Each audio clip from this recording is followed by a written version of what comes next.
engaging this life, this world, this experience, the here, the now, the physical.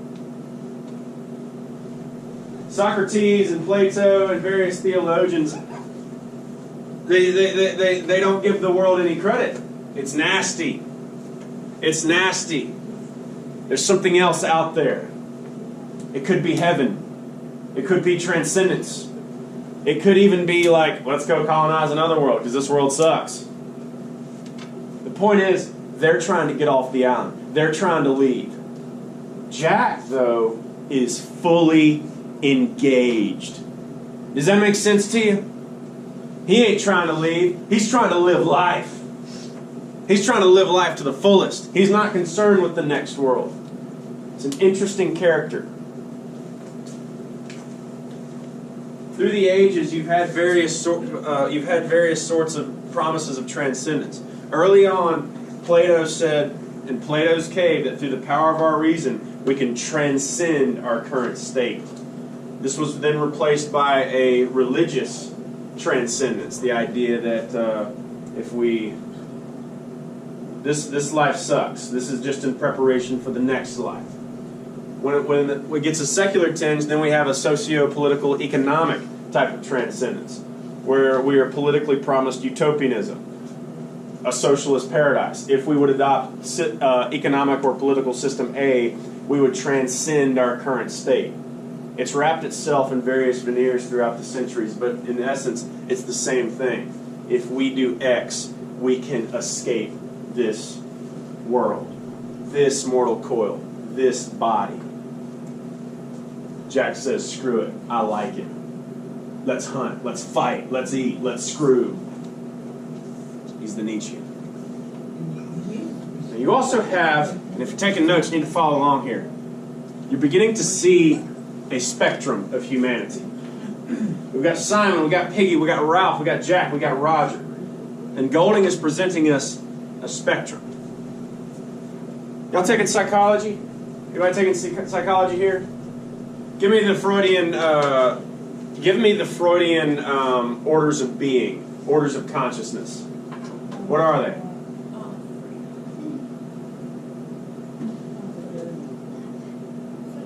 What are the orders of the psyche, according to Freud?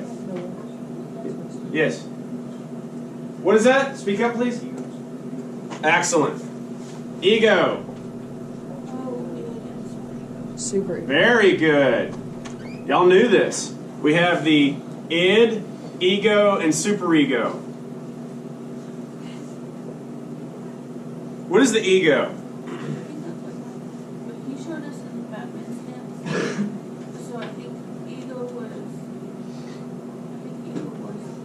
Batman actually. Ego is Batman. Like the balance between good and bad. Very good. The balance. We have good and bad. No, we're not moralizing this. Okay, hang on a minute. We'll get there in a minute. All right, ego. It's the balance. The conscious self. It's the conscious self. And yes, it is the balance. Guys, you cannot moralize this order. You cannot view the id as good or evil. You can't view the superego as good. You can't do it. We need this. Superego is concerned with what?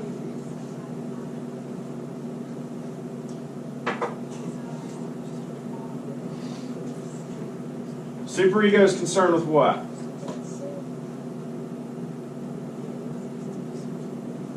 Forms. Complex ideas. Planning.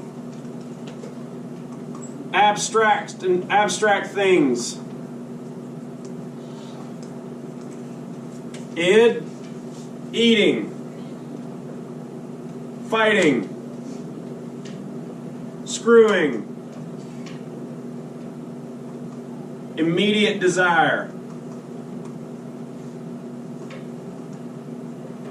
Now,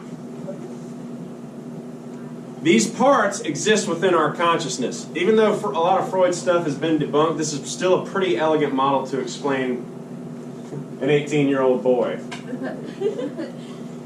So look, Here's the deal. Eating, fighting, screwing, immediate desire. Let me explain how this functions. I'm going to put it in the context of teenage pregnancy. You're in a compromising situation with Mandy in the back seat, boys. You listening? You're in a compromising situation. Now, your immediate desire goes towards screwing. Millions and millions of years of evolutionary history demand that you pass on your genetic heritage. Now! You say, yeah, it's going to feel good, it's going to feel great. That's the id screaming at you. However, the superego says, can conceive of abstract forms, things that don't exist yet, like a baby.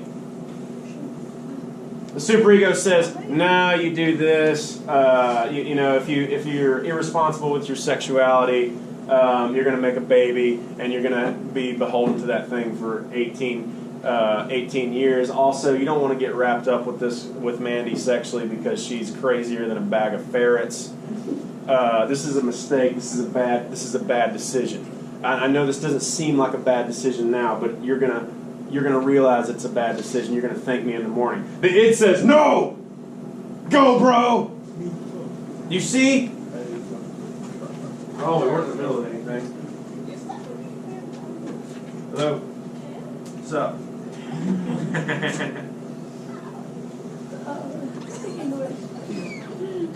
Yeah. Can I have the play back?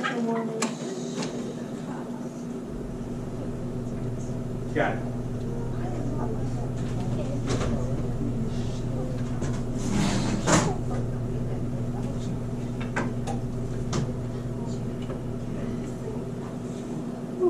One second.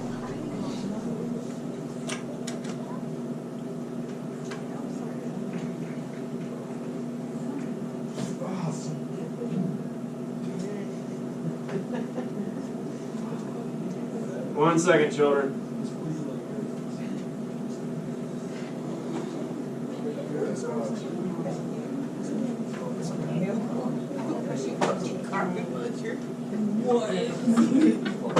Tevin, you need to go see Miss Seymour now. Anybody? Are we missing anybody today? Okay.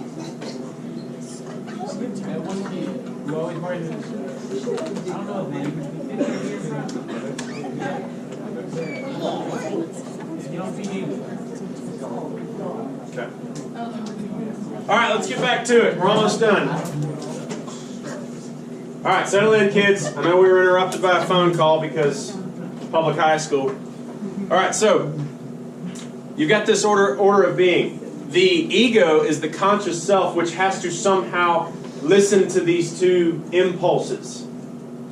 Now, because of our Judeo-Christian slave morality, we immediately prescribe good and evil because we have the angel and the demon on the shoulder, and that's how we moralize things. And we immediately say that the id is bad.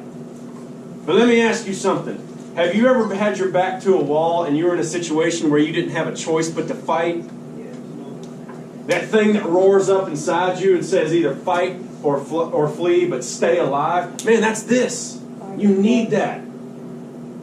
You need that. That thing that you can't explain that keeps you going and lights that fire inside you. That's your id, man. And I mean, look, if your id wasn't saying screw, we wouldn't be able to pass along our genes. We wouldn't procreate as a species. It's important. Babies are a good thing.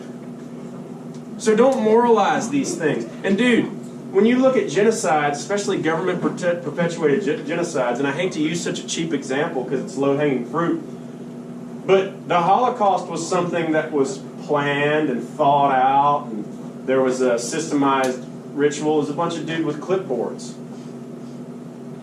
That's an evil act perpetuated from the superego. Just like stabbing someone in a fit of rage is an evil thing. You cannot moralize these things. What do we see? What characters do you think these are? Who's the superego in Lord of the Flies? Who's the planner? Oh, please. Absolutely. And he's the one who's given them their technology. Who's the id? Jack. Go kill a pig. He's not concerned with getting off the island. Who's the ego stuck between them? Ralph, trying to navigate between them. Now, Golding also gives us two outliers, and we're almost done. Two outliers that exist outside of this binary that he cannot explain. Simon, Roger, outstanding. Roger, we can moralize. Pure sadism. Evil. Simon, pure good. Within this triune being, we can explain this stuff. But in terms of pure evil and pure good, I can't explain this. I can't explain why Roger wants to throw a rock into Henry's face any more than I can explain to you logically why me and my buddies blew up a frigging turtle at 10 years old. All I got, welcome to the conversation, Bartol. Welcome. Anyway, it's pure evil. I can't explain it. You ever known somebody like this? They're good all the way down. You ever known somebody like this? You ever seen somebody do something good and they didn't know you were watching? They didn't know. I've seen my dad do stuff before and he didn't know I was watching.